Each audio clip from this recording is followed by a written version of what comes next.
Hi అండి. ఈరోజు బుధవారం అండి.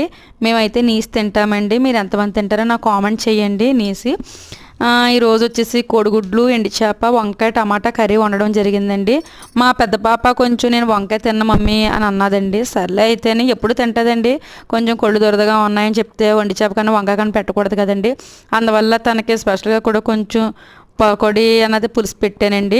తనకు చాలా ఇష్టం అండి పకోడీ పులుసు అన్నది. పక్క ప్యాన్లో పెట్టడం జరిగిందండి. మనం ఎండాకాలంలోనే పిల్లలకి డ్రింక్స్ అవి ఇవ్వండి, అలాగని చెప్పి బయటికి ఇవ్వద్దండి. మనం ఓన్గా తయారు చేసిన ఇంట్లో వేయండి. ఎక్కువ కూలింగ్ కూడా ఇవ్వద్దండి, నార్మల్ కూలింగ్లో ఉన్న ఇవ్వండి. అంటే ఇప్పుడు ఎండ కదండి, కొంచెం కూలింగ్ లేకుండా మమ్మల్ని అలా తాగేమంటున్నారంటే నేను చెప్పలేనండి. వీళ్ళంత కూలింగ్ తగ్గగా ఉండడమే అయ్యే తాగండి. తాగితే మంచిదండి. పిల్లలకి కాదు పెద్దోళ్ళకి కూడా ఆరోగ్యానికి కూడా చాలా మంచిదండి.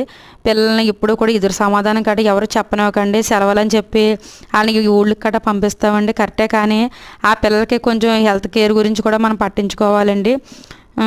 ఏంటంటే ఇంకోటి చెప్పొచ్చో చెప్పకూడదు తెలియట్లేదండి.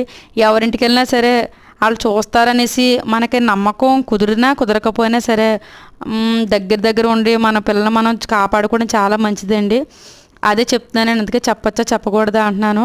మీరు అందరూ కూడా పిల్లల్ని ఎక్కడికైనా పంపించినప్పుడు మీరు కూడా ఉండండి. తెలుసున్న వాళ్ళు వెళ్ళని చెప్పి ఎక్కడ పడితే పంపించకండి. సమ్మర్ సెలవులని ఇయ్యనా అనేసి మనం కూడా వాళ్ళతో ఉండాలండి. మళ్ళీ మనతో పాటు మన ఇళ్ళకి తీసుకురావడం జరగాలండి. ఎవరితోటి ఎక్కడికి పంపించొద్దండి. ఎక్కడ రోజులు బాగోలేదండి. చూస్తున్నాం కదండి ఎలా జరుగుతున్నాయో. ప్రపంచం మీద ఎక్కడ బాగోట్లేదండి. చాలా జాగ్రత్తగా కాపాడుకోవాలండి. లైక్ చేయండి, షేర్ చేయండి, సబ్స్క్రైబ్ చేయండి. నాకు మీరు రోజు ఏం కర్రీ ఉండరో చెప్పండి.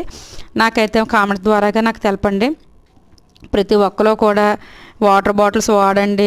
ఎక్కడికి వెళ్ళినా సరే డ్రింకు అండి మీ నిమ్మకాయ వాటర్ కట్ట ఇవన్నీ పట్టుకెళ్ళండి. గుడి కట్టుకెళ్ళండి. కళ్ళజోడు పెట్టుకోండి కళ్ళకి.